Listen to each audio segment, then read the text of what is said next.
Tom Haye itu baru match kedua, Ragnar baru match kedua. Dan terutama Tom Haye kelihatan banget menit 30 aja udah wah kepanasan, mukanya udah merah. Di babak kedua kita dapat penalti, kartu merah, blunder Hernando. Ya. Yang penting kita nggak terpuruk kan, bangkit.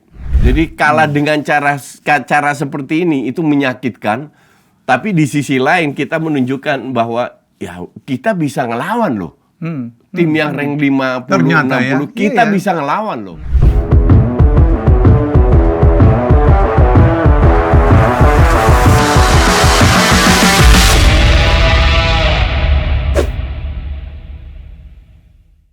Oke, saya lagi nggak bisa ngomong nih gara-gara timnas kalah. Coach, gimana Coach?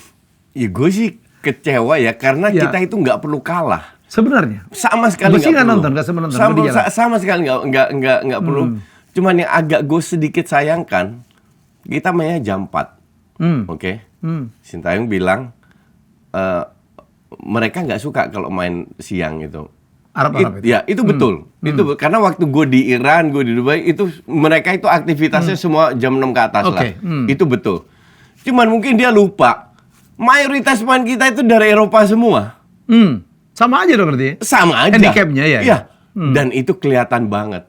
Terutama siapa? Jenderal di tengah, Tom Haye. Kelihatan abis ya. Kalau kita bicara Ivar, Hubner, Ragnar, Shane, itu kan udah berapa kali main di Ya, Tuan. udah ada aklimatisasinya ya. Tom Haye itu baru match kedua. Ragnar baru match kedua. Dan terutama Tom Haye kelihatan banget menit 30 aja udah wah kepanasan, mukanya udah merah. Dan benar menit 60-70 udah ganti Ivar. Tapi kalau kita lihat di babak pertama, ya kita harusnya minimal dapat 1 poin. Banyak peluang, Irak 0 peluang, cuman sekali shot yang ke samping. Ya. That's it. Kita bener-bener peluangnya bukan jatuh dari langit ya. Ya. Bener-bener apa? set play. Create. Yang create. Ya. Yang bener-bener kreativitas. Tapi ya that's football. Yang gue kemarin bikin preview, yang gue takutin ya itu penalti, kartu merah, dua-dua dapat loh. Di babak kedua. Di babak kedua kita dapat penalti, kartu merah, blunder Hernando. Lengkap penderitaan. Lengkap penderitaan. Berkat itu kita ya harus fight lawan Filipina. Lawan Filipina golongkan nih. Bisa menang nggak kira-kira? Bisa harusnya. Bukan mereka juga udah ya, membangun tim. Tapi ini kan peluang kita terakhir Oke. untuk menang. Dan kita main setengah 8. Mhm. Minimal lebih fit Ya. dalam 90 menit. Line up yang tadi harusnya bisa. Tapi mungkin gue agak rombak dikit. Ini contoh Marcelino ditaruh di wing. Dia kesulitan di area itu. Marcelino itu pemain yang sangat kreatif, punya skill, harus kasih space, harus kasih free roll. Nggak bisa disayap. Iya. Kalau gue bilang mau 4-2-3 strike sama siapalah Marcelino di belakangnya. Kalau menang lawan Filipina Lolos. Ini kita taping habis match ya. Ya. Oke. Gue lagi lihat live score. Filipina 1-1 lawan Vietnam. Udah 2-1 unggul menit 76. Kalau seandainya 2-2, ini sekarang 1 poin. Artinya kita harus menang. Tapi Vietnam juga ketemu Irak. Di Irak, ya kali Vietnam menang. Tapi kalau kita menang lawan Filipina, udah. Kita menang. Udah. Selesai, kita lolos. Jadi, asumsi tetap skor 2-1, Vietnam menang, ya harus menang lawan Filipina. Kalau Vietnam bisa mengalahkan Filipina, kita mestinya lebih bisa lagi dong. Wong kita di Vietnam kita ajar kok. Iyalah. 3. Gitu. Ya memang bisa. Sangat bodoh kalau nggak menang lawan Filipina. Ya. Tapi ya kembali lagi. Bola bundar. Don't do stupid things lah. Jody Amat itu berapa match terakhir dia jelek mainnya. Sering kali bikin kesalahan. Dia udah 32 tahun. Please. Ini karena nggak ada Jay Ises kan. Nah Jay main lawan Filipina. Kelvin Verdong main lawan Filipina. Ini kekuatan buat kita. Bener-bener kekuatan buat kita ya kita lihat. Harusnya sih dan Tom Haye akan lebih fit. Ya. Karena dia udah lebih mainnya nggak sore. Tadi gue kan nobar. Duduk aja kepanasan. Apalagi mereka yang main. Panas banget hari ini. Tapi ya, it's okay. Dari semua kekalahan kita bisa belajar. Ya. Yang penting kita nggak terpuruk, kan bangkit. Hernando harus bangkit. Karena Hernando main match yang bagus. Semua tiap kali dia keluar dia dapat bolanya. Artinya percaya diri meningkat. Oke. Tapi ya hal kayak gitu it happens. Dan ini bukan untuk kalian, tolong Hernando jangan dihujat ya. Kalian tahu banyak sekali kiper di level dunia yang melakukan kesalahan yang sama. Oh, Nana lebih banyak. Semua, bukan hanya Ter Stegen, Neuer, semua pernah melakukan hal kayak begini. Nggak mungkin dong tiap hari bagus terus. Betul. Jadi tolong jangan dihujat. Kita justru harus memotivasi Hernando biar Hernando bangkit lagi, karena ini kiper bukan kiper jelek, kiper bagus. Dan di game-game sebelumnya di Piala Asia kan kita menyelamatkan tahu kita. Ya. Jadi it happens. Dan Jody Amat untung dapat kartu merah, JICS masuk, lebih aman lagi. Ya sama kayak Kelvin Verdong, gue nggak yakin dia langsung main. Feeling gue dia akan main di babak kedua. Jadi line up seperti tadi. Mungkin Marcelino sih gue akan kasih free roll. Ragnar dari sayap bisa. Kalau Ragnar dari kiri, strike dari kanan, ini kan nggak harus ke sayap terus. Bisa ke tengah. Siapa striker coach yang paling pas untuk dipasang? Ya pada saat ini memang strike dapat peluang besar. Cuman orang bilang strike egois. Gue perhatikan replaynya ya. Dia itu fokus ke bola karena dia sekali ngolongin, dia mau shoot, badannya tuh terlalu ke belakang. Jadi sehingga dia agak jatuh, sementara ada temennya di kiri kosong. Jadi bukan dia egois, dia nggak ngelihat temennya. Karena dia terlalu fokus ke bola. Blind side ya. Blind. Jadi dia terlalu fokus ke bola. Tapi ya kayak gini it happens, it's okay. Dan dibilang siapa yang bermain jelek, gue bilang nggak ada yang bermain jelek. Cuman kelihatan ini kepanasan, Irak kepanasan, kita pun juga kepanasan.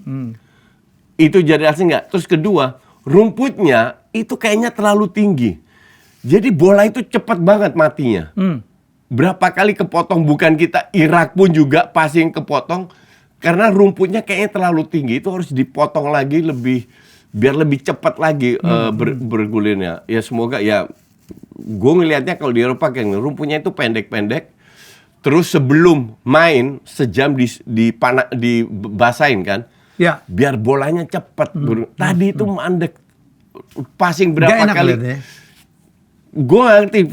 Kalau gue melihat dari TV ya, gue nggak ada di situ. Feeling gue ini masalah rumput, ketinggian. Rumputnya harus dipendekin, dibasahin karena permainan kita itu dari sirkulasi sudah kita tunjukkan 3 peluang loh dari set play yang benar-benar bagus.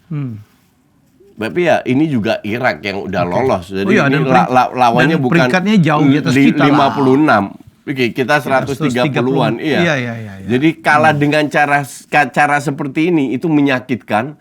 Tapi di sisi lain kita menunjukkan bahwa ya kita bisa ngelawan loh. Tim yang rank 50, ternyata 60, kita bisa ngelawan loh. Kalau kita sedikit keberuntungan yang strike itu gol, kan beda cerita. Permain lebih percaya diri, mungkin kartu merah nggak terjadi, penalti nggak terjadi. Gitu. But this is football, it's okay. Jadi yang penting kita masih punya harapan. Oh ya. Coach, lompat dikit, berapa hari lalu kita dibantai Ukraina 0-3 ya? Ya, yang U23 ya. U23, ya. Dan saya lihat, waduh, golnya tuh gampang-gampang banget menurut gue sih ya. Iya, ini kan proses ya. Nggak ada koordinasi back-backnya parah tuh. Ini kan sebagai proses di mana kita pemain harus belajar dan as a team mereka harus lebih kompak. Kalau tim ini dipertahankan dan kemungkinan besar kan akan dipertahankan. Jadi nggak ada masalah. Dan JICS balik itu ngaruh banget di belakang. Kelvin Verdong semoga bisa tampil minimal satu babak lebih bagus. Hernando bangkit kepercayaan dirinya. Hernando bangkit. Masalah percaya diri aja. Dan semoga dia nggak. Yang jadi masalah kan pemain kita based on my experience dulu.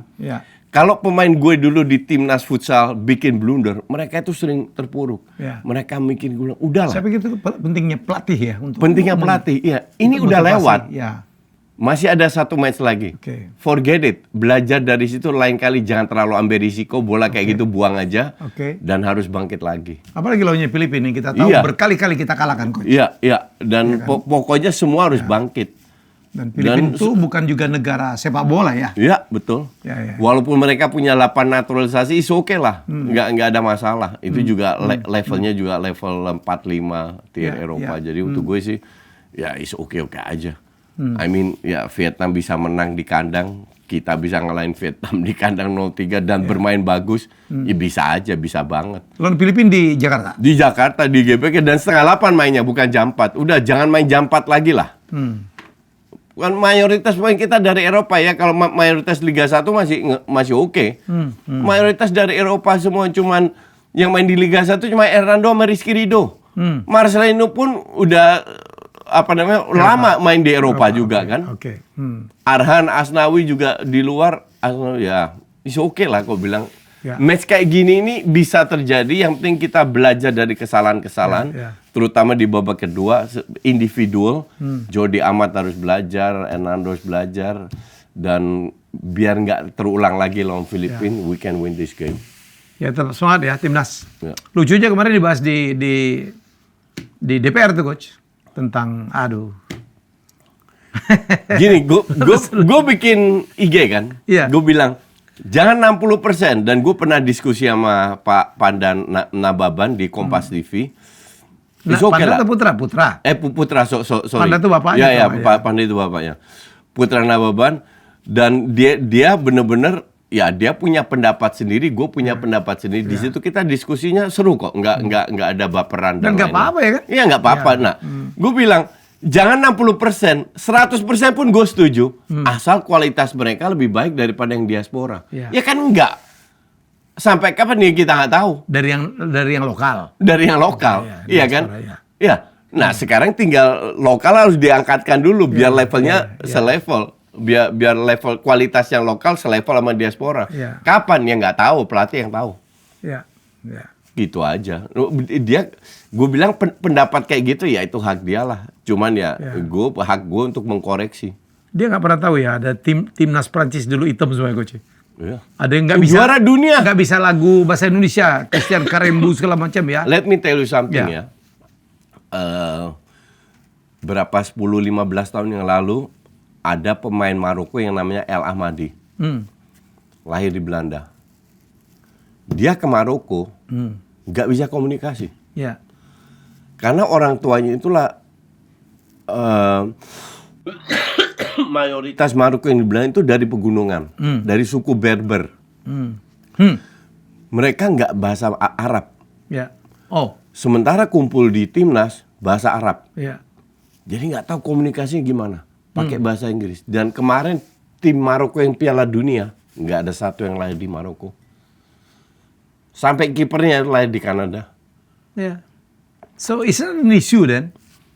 Amrabat, Ziyech, Nasraoui lahir di Belanda semua. Lahir di Perancis banyak. Masalahnya di mana? Gue nggak ngerti juga. Dan gue kan interview sama Shane Patinama kan. Minggu lalu. Shane juga bilang, bapak saya itu lahir di Semarang. Bapak saya itu Patinama. Orang Indonesia. Saya juga orang Indonesia. Hanya saya lahir di Belanda. Saya tidak menguasai bahasa Belanda, bahasa Indonesia. Tapi saya orang Indonesia. Selesai loh. Ya benar kan? Iyalah. Jadi masalahnya di mana?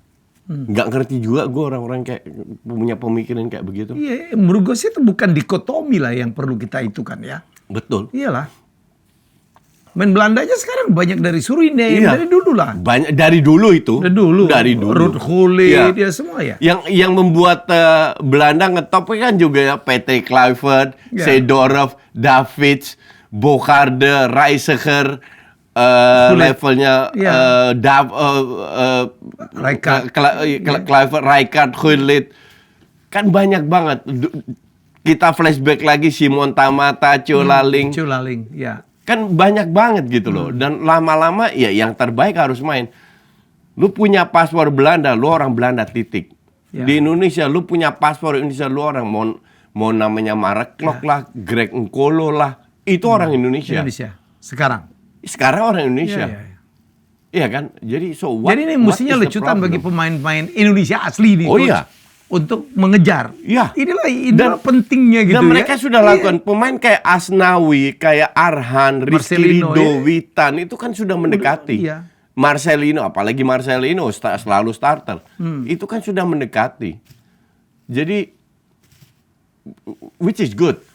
Gue bicara sama Hernando waktu di interview itu, dan Hernando jujur, saya memang sering kurang tenang. That's good. Kenapa that's good? Pada saat pemain kita tahu kekurangannya apa, dia akan memperbaiki. Marcelino juga jujur, oke, memberi tanggapan. That is good.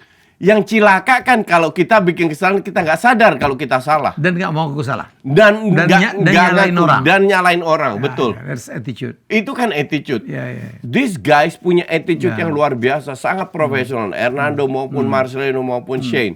Karena gue udah bicara off air, ngobrol bentar, gue lihat attitude-nya ini profesional semua. Dan bisa bahasa Inggris semua, aku dengar ya. Bisa bahasa Inggris semua, dan mereka mengakui bahwa mereka memang belum sempurna. Mereka belajar, berproses untuk lebih bagus. Jadi untuk Hernando, gue yakin Hernando bangkit. Nggak ada masalah. Di Martin Paes gimana ya? Masih agak lama feeling gue. Karena di kas terus lapor ke FIFA.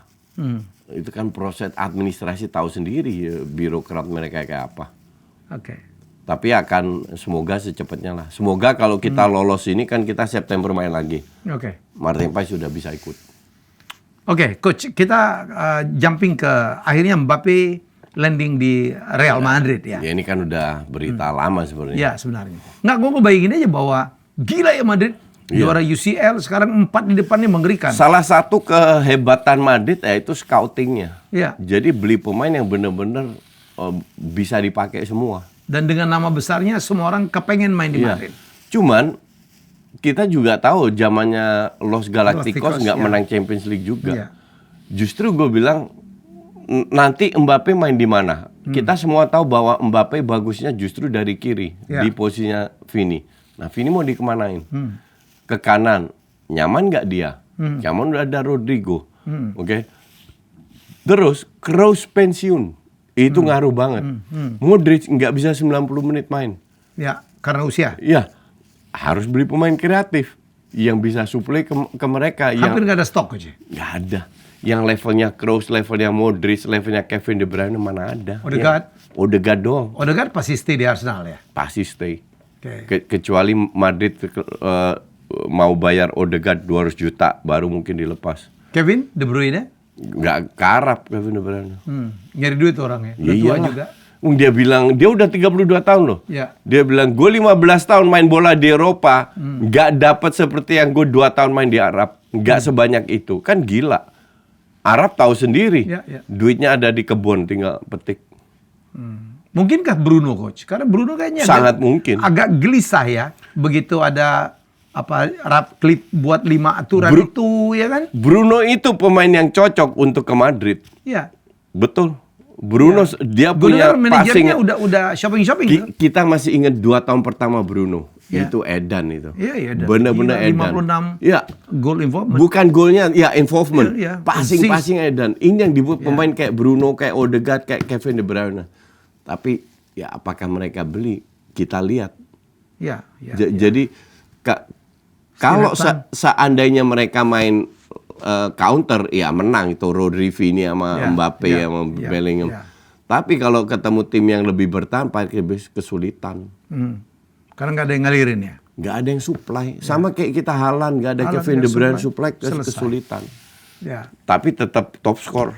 Tapi gue lihat emang Madrid itu kan potensinya kan banyak bintang ya. Kita tahu Mbappe itu kan pemain yang sangat egois ya. Punya karakter sendiri. Ingat gak Coach? Yang dia berebut penalti sama Neymar loh. Sama Messi loh. Dan dia sekarang orangnya agak begitu ya? Dia sekarang udah 24, 25 kalau nggak salah.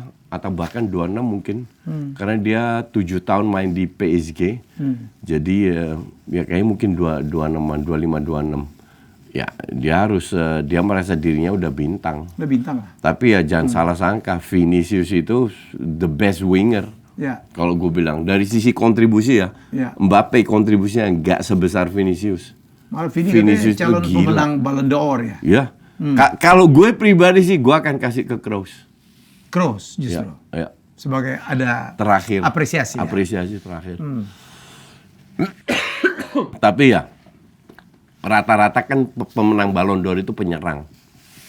Jadi kalau penyerang ya Vini sangat layak dapat.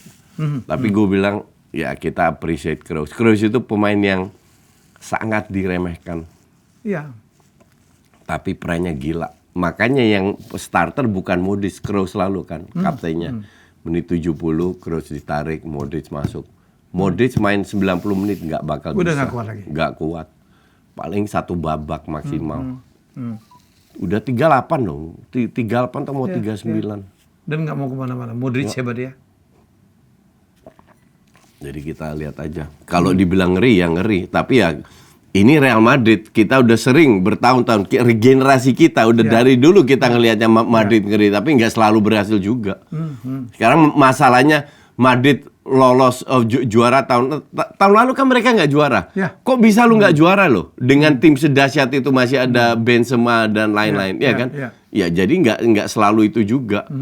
Tahun ini juara kan Barsanya amburadul kan, Atletico Madrid amburadul, makanya mereka bisa juara. Ya. Tapi kalau di final UCL itu katanya Madrid Ya itu kalau Madrid tim yang sulit dikalahkan. somehow gue juga nggak ngerti. Ini prestasi yang luar biasa ini Madrid. Makanya gue happy kalau Madrid nggak menang.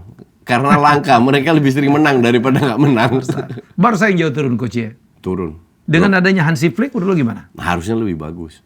Harusnya lebih bagus. Tapi untuk juara Ya tergantung gini. Tahun lalu Barca juara karena Koundé sama Araujo main bagus banget. Tahun ini jelek banget dua-dua itu. Belum cedera, belum suspension.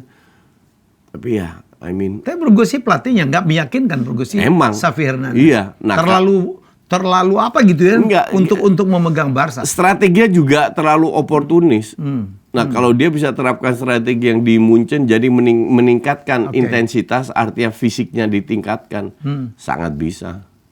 Sangat bisa Barca ngelawan tanpa Mbappe, tanpa Vinicius. Tapi ya itulah indahnya sepak bola. Kejuaraan nggak bisa cuma duit-duit aja. Betul.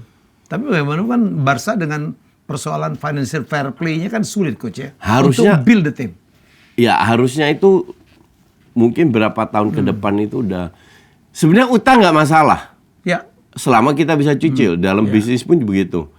Sekarang masalahnya lu harus bisa tingkatkan income. Nah, income itu akan meningkat kalau jadi juara Liga atau juara Champions League. Ini nggak sama sekali. Ini enggak.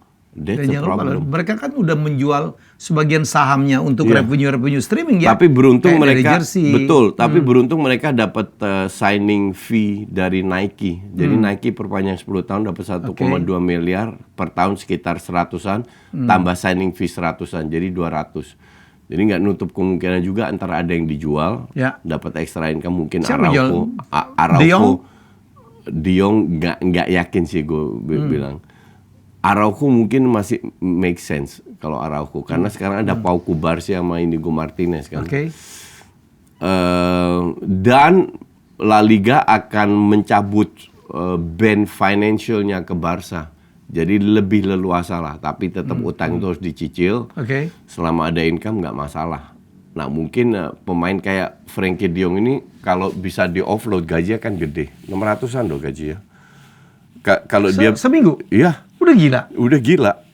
Kalau bisa di offload Frenkie de Jong ini ke MU atau ke kemana itu akan jauh meringankan Barca. Tapi saya pikir sekarang kan Ten Hag nggak terlalu mau ngincer De Jong ya. Mungkin karena juga financial fair play, kemahalan. Karena kemahalan dan di tengah itu masih ada Xavi, Fermin Lopez, Pedri, Gundogan. Jadi gue nggak kaget kalau Frenkie de Jong dijual. Tapi masalah dia mau nggak?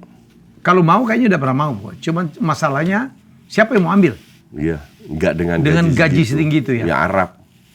Paling ke Arab. Ya, dan gue nggak yakin Frenkie de Jong di umur segini mau ke Arab. Pasti ke klub besar di mana dia bisa meraih trofi.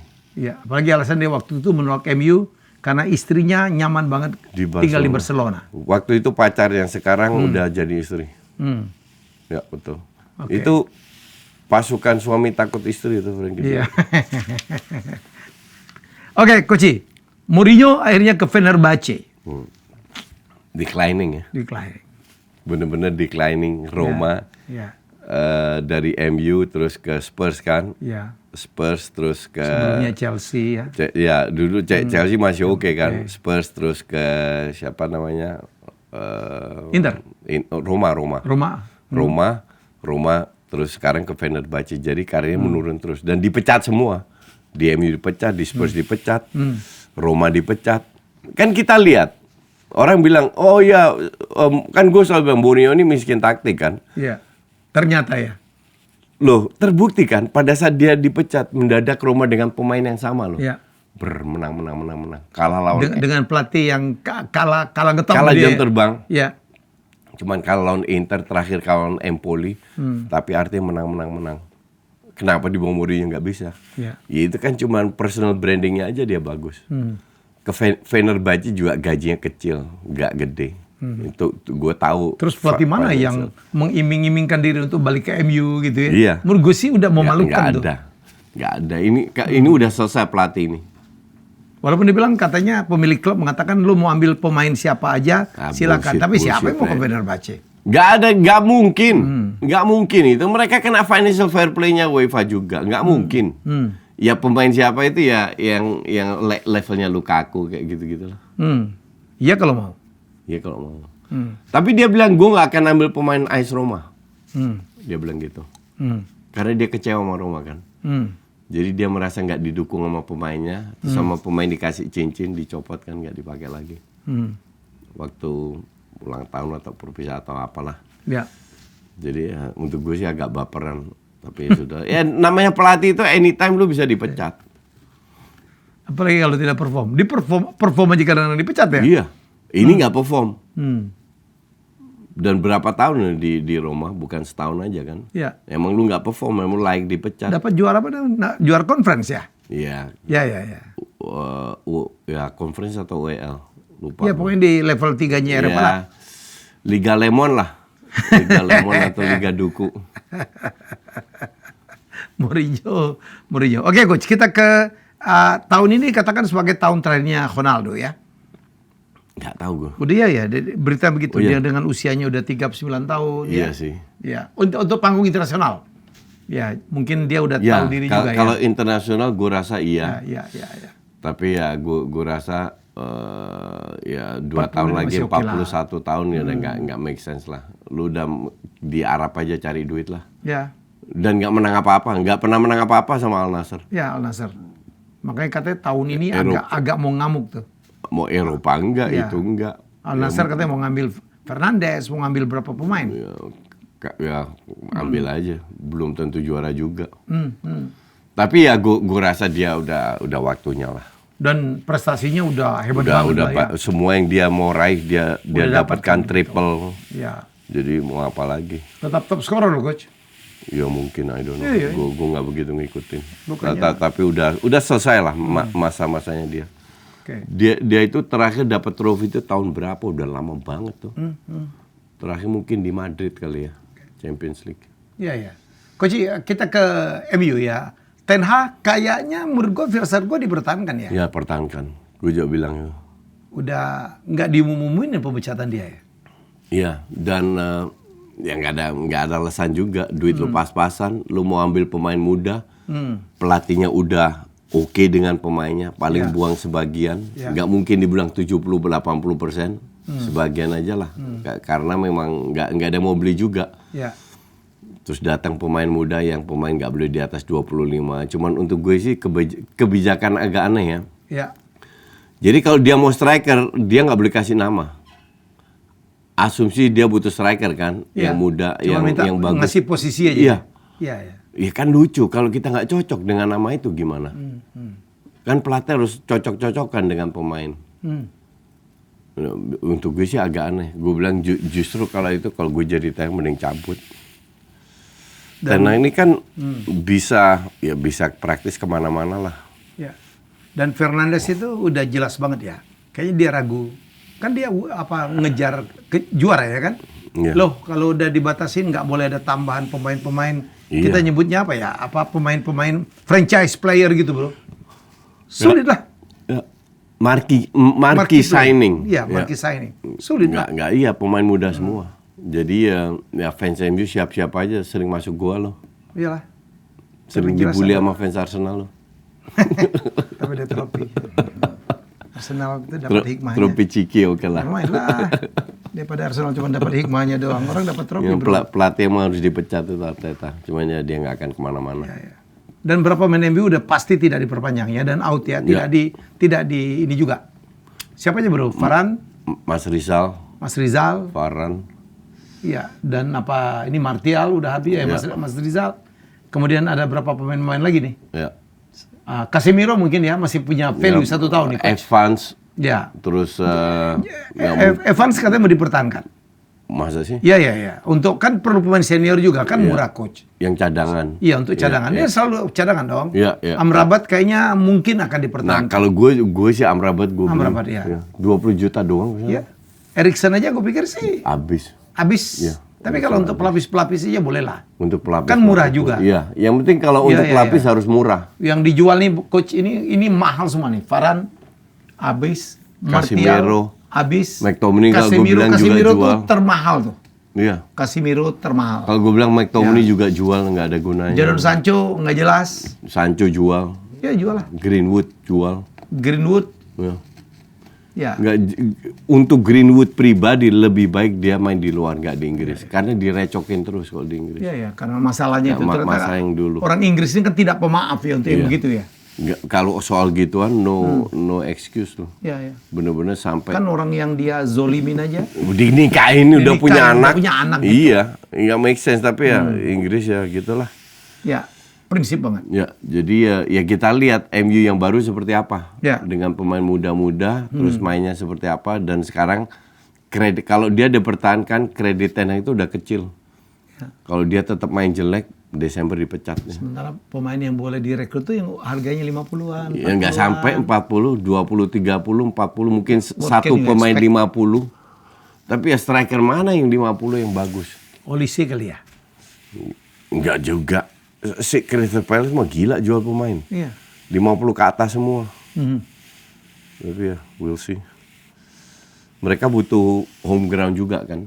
Ya. Ya, mungkin AWB atau Dalot salah satu mungkin dilepas. Datengin bek kanan, datengin pemain kreatif. Bruno mungkin cabut, nggak tahu juga. Ya. Kalau ada yang nawar tinggi, feeling gue Kalau dilepas. Ten Hag pergi dan kebijakan 5 rules-nya Radcliffe diterapkan betul-betul, saya pikir Fernandes seperti begitu. Ya, berat. Ya, nggak ada harapan dia Nggak untuk ada jadi juara harapan. kan ya. Ya, mungkin berapa tahun lagi ke Sementara Arsenal. yang main, yang minta dia banyak banget. Ya, justru dia ke Madrid cocok nih Fernandes. Untuk ganti Kroos. Untuk gantiin Modric. Modric. Ya. Sangat cocok. Pemain kreatif ada di tengah. Kalau Demi itu kan ada Tchouaméni ada, Camavinga ada. Valverde bisa eventually. Tapi itu kan banyak otot doang Valverde itu. Tapi otaknya itu ya nggak bisa ngadain Modric. Tapi Bruno Fernandes cocok. Pemain kayak Kevin De Bruyne, Odegaard, Bruno Fernandes itu cocok. Dan langka. Oke, Koji, terima kasih. Oke. Untuk pembahasan malam ini, dan kita jumpa lagi dalam episode selanjutnya, dan kita berdoa timnas kita lolos ya. Mari kita dukung ya, jangan menghujat-hujat, jangan ngebahas-bahas karena pemain-pemain timnas kita sudah berusaha yang terbaik. Bye bye.